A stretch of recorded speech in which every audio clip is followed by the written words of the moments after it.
Hey everybody, today I'm back and talking about the CBS Radio Mystery Theater episode, The Cornstarch Killer. This is a 1976 episode that was written by Sam Dann. It stars Earl Hammond, Marian, Seldes, and Robert Dryden. Robert Dryden is somebody that we talked about who is an amazing actor and also in A Horror Story, which was written by Elspeth Eric. He gives an incredible performance, and this one is no different. And actually, it's a little similar to A Horror Story in the fact that they use kind of the same storytelling mechanic, where it's somebody who is they're reading a journal entry of what happened to themselves. That's kind of how the narrative is delivered. And the story is about a landlord who he's a man that runs a boarding house, and one of his new boarders is a woman whose name is Miss Menhaden. And after she is there, she immediately tells him that her bags were lost at the Greyhound station. And this episode was sponsored by Greyhound Package Express back in the day. So very fitting. Her bags were lost at the bus station. And she says that the staff were very lewd and lascivious with her. She thinks that they were eyeing her down and objectifying her the entire time that she was asking for help. Shortly after, a police officer arrives after the woman is boarded and checked in, and the police officer wants to speak to the landlord because there's been a murder at the bus station. The man that she was just talking about was stabbed in the back, and he had a bit of cornstarch on the bottom of his chin. As it turns out, the story develops, and more men that are of the lewd and lascivious nature that are making comments and objectifying Miss Menhaden, they turn up dying as well. The landlord then finds himself equally terrified and suspicious of his new boarder, but also finds himself slowly becoming enchanted and falling in love with her. So you see where this is going. Menhaden, that name comes, she says that her last name, Menhaden, is actually after a fish. And the Menhaden fish is considered the most important fish in the sea. And that is because it eats a lot of phytoplankton.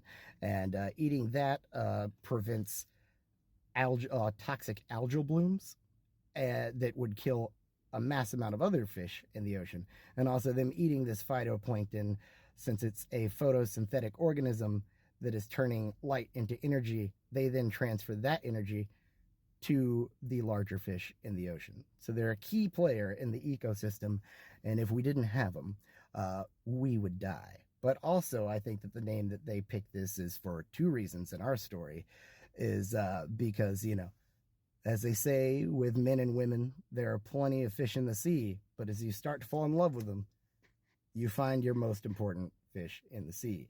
And that's what the landlord did, and this woman has the power to change his life, possibly even end it. And also, I think for the more obvious reason, Miss Menhaden, she be hating them men. Later on, as the story goes, the landlord is actually still, even though he falls in love with her and he becomes enchanted with her, and he can't help himself from making some sort of advance, putting his feelings out there some way. Even though he's still respectable about it, at least far more respectable than any other man in the story has been, it evokes the same response from her. And this is one thing that a couple people have said they feel is an inconsistency in the story, because, she kills all of these guys that were actually, rude to her, but that he wasn't, and they don't really see why she would have that same response, why he would be a threat to her.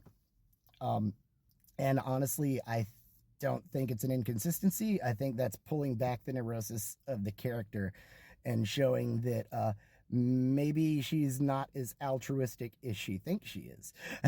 These are not all as deserving as she thinks. There was a true life case of a serial killer in southern Australia, in Adelaide, John Justin Bunting. And he had convinced a neighborhood of people in a lower income area that he was going after and killing pedophiles that were targeting children in his area. And he manipulated other members of the community into helping him do this under this guise.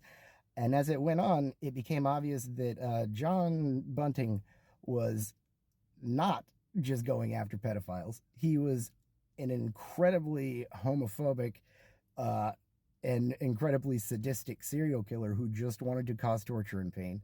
And he saw no difference between a pedophile, someone who is simply a homosexual.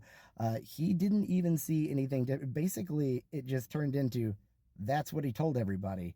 But anybody that he could exploit and kill, he did. And I feel that's kind of what's happening here. We just we in Miss Minhayden, we have what is an unreliable narrator of their own intentions. But it's a great story. The Cornstarch Killer, you should definitely check it out. Written by Sam Dann, starring the wonderful Marian Seldes and the wonderful Robert Dryden. Thanks.